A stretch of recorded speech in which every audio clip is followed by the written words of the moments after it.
Hi friends, welcome to my channel joshful Jyothi vlogs. నేనైతే ఈరోజు మరో ముగ్గుతోటి మేము ముందుకు వచ్చేసాను. చాలా చిన్న ముగ్గుని కూడా మనం మన క్రియేటివిటీని యూజ్ చేసి ఎంత అందంగా ఇంటి ముందు వేయొచ్చు చూపిస్తున్నాను. 5 చుక్కల ముగ్గు అందరూ కూడా వేస్తూ ఉంటారు కదా, దీనిని నేను కొద్దిగా డిజైన్ఫుల్గా వేశాను. అది మీ అందరికీ కూడా షేర్ చేసుకుంటున్నాను.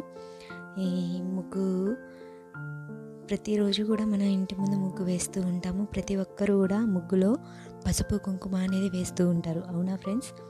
ప్రతి ఒక్కరూ అది వేయకూడదు అని తెలిసినా కానీ అందరూ వేస్తూనే ఉంటారు.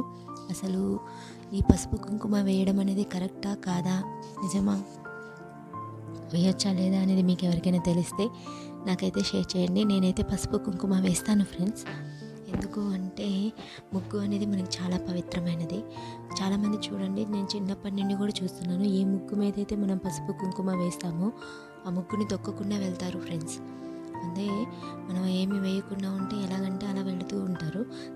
ఆ ముగ్గుకి మనం చాలా ఇంపార్టెన్స్ అనేది ఇస్తున్నట్టు.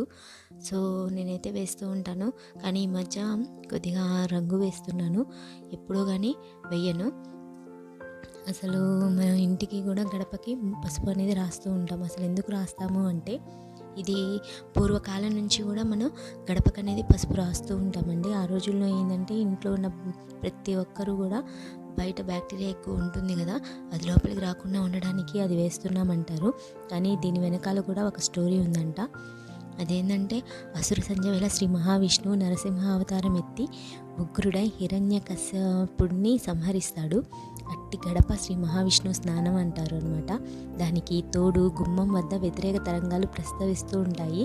గడప అంటే లక్ష్మీదేవి కదా, అందుకని లక్ష్మికి ఇష్టమైన పసుపుతో అలంకరిస్తారనమాట. ఆ ఇష్టమైన పసుపుని మన ఇంటి ముందు కూడా వేస్తూ ఉంటే ఎంత అందంగా ఉంటుందో చూడండి. నేను వేసిన ముగ్గు మీద పసుపు చల్లగానే ఎంత కలగా కనిపిస్తుందో. సో అలాంటి పసుపుతోటి మనం రోజు కూడా ముగ్గు పెడుతూ ఉంటే చాలా బాగుంటుంది ఫ్రెండ్స్. ఒకసారి ట్రై చేయండి. మీకు నచ్చినట్టయితే నా ఛానల్ని సబ్స్క్రైబ్